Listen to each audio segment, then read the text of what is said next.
CBSE या NTA? बेटा जब तक कोई पुख्ता न्यूज नहीं आती, जब तक कोई पुख्ता न्यूज नहीं आती, आप ज्यादा अटकलें मत लगाएं कि पेपर कौन बनाएगा, सीबीएसई बनाएगा कि एनटीए बनाएगा, इस बार कौन कंडक्टिंग बॉडी रहेगा। कोई भी रहे, पेपर आएगा भाई, ध्यान रखना। समझ में आया? है ना, पेपर आएगा। मान लो कुछ भी सीबीएसई एनटीए में से मैंने बोला एनटीए बनाएगा, तो क्या चेंज हो जाएगा तेरी जिंदगी में? सर सीबीएसई बनाएगा तो हमारे लिए तो फायदा ही है, क्या पता मैथ्स का पेपर थोड़ा लेवल कम कर दे, फिजिक्स केमिस्ट्री का थोड़ा लेवल क्या पता उठाए, क्योंकि एनटीए वाले तो कुछ और ही कर रहे हैं, मैथ्स को आसमान पे लेके जा रहे हैं और फिजिक्स केमिस्ट्री में गड्ढा खोद के अंदर दफनाए जा रहे हैं। तो मैथ्स के पॉइंट ऑफ व्यू से कुछ चेंज नहीं होगा। क्या मेरी बात समझ गए आप लोग? मैं आपसे रिक्वेस्ट करूंगा कि प्लीज स्टार्ट कीजिए। आप अभी पूछते मत रहिए कि हम स्टार्ट कर सकते हैं क्या, कर सकते हैं क्या, क्योंकि आपको नहीं पता है कि बगल वाला, जैसे ऑनलाइन में तो कोई किसी की मेहनत नहीं देख सकता, ऑफलाइन में भी आपको नहीं पता चलेगा कि आपके बाजू में जो बैठा है वो घर पे जाकर कितनी पढ़ाई कर रहा है। तो प्लीज स्टार्ट कीजिए। समझ में आया? इसको हल्के में मत लीजिए। और ये जो जेई की प्रिपरेशन है, इट इज नॉट लाइक कि मैं चाह रहा हूं इसलिए तू पढ़।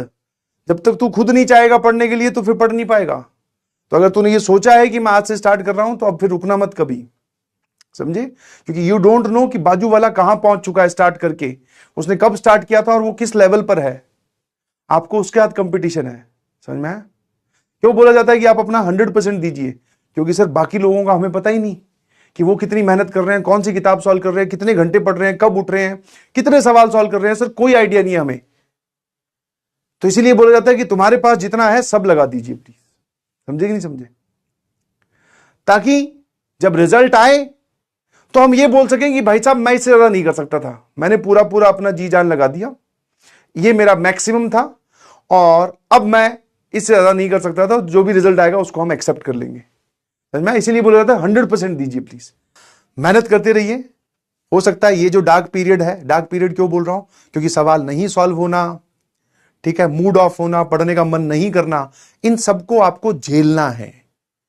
जनरली इस एज में, जिस एज में आप हो, तो हम ऐसे सोचते हैं कि कोई दूसरा बच्चा है, मान लो क्लास, ऑफलाइन की क्लास की बात करते हैं, वो सारे सवाल सॉल्व कर ले रहा है जो तुमसे नहीं हुए, तो तुम्हें ऐसा लगता है कि यार ये पता नहीं कैसे कर रहा है, इसका कौन सी टेक्निक है पता नहीं, मैं तो सर नहीं कर पाता हूं, मैं तो डिप्रेशन में हूं, मेरे से तो सवाल नहीं सॉल्व होते। तो आपको ये नहीं पता कि उसने भी एक फेज ऐसा झेला है जब उससे सवाल नहीं सॉल्व होते थे। हो सकता है वो घर पे मल्टीपल टाइम्स रिवीजन कर रहा हो, टीचर्स की बातों को अच्छे से लिख रहा हो, नोट्स अच्छे से बना रहा हो, पीवाईक्यू सॉल्व कर रहा हो। आपको क्या पता है कौन अपने अपने घर पे कैसी और कितनी मेहनत कर रहा है? भाई तुम डायरेक्टली बाहर आकर आउटपुट कंपेयर कर रहे हो, ऐसा थोड़ी होता है। कंपेयर करना तो पूरा एक एक सेकंड कंपेयर करो ना, क्योंकि जब वो पढ़ रहा होता है तुम कुछ ना कुछ और कर रहे होते हो। फिर फाइनली जब उसने सवाल सॉल्व कर दिया, अब तुम बोल रहे हो देखो इसका तो हो गया, मेरे से तो हो नहीं रहा। पिछले वाला पार्ट भी तो कंपेयर कर। समझे?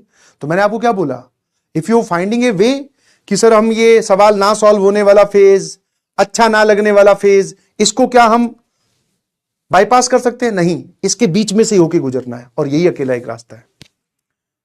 समझे? आपको ये पार्ट झेलना पड़ेगा और कोई रास्ता नहीं है। और जो झेल गया समझो खेल गया।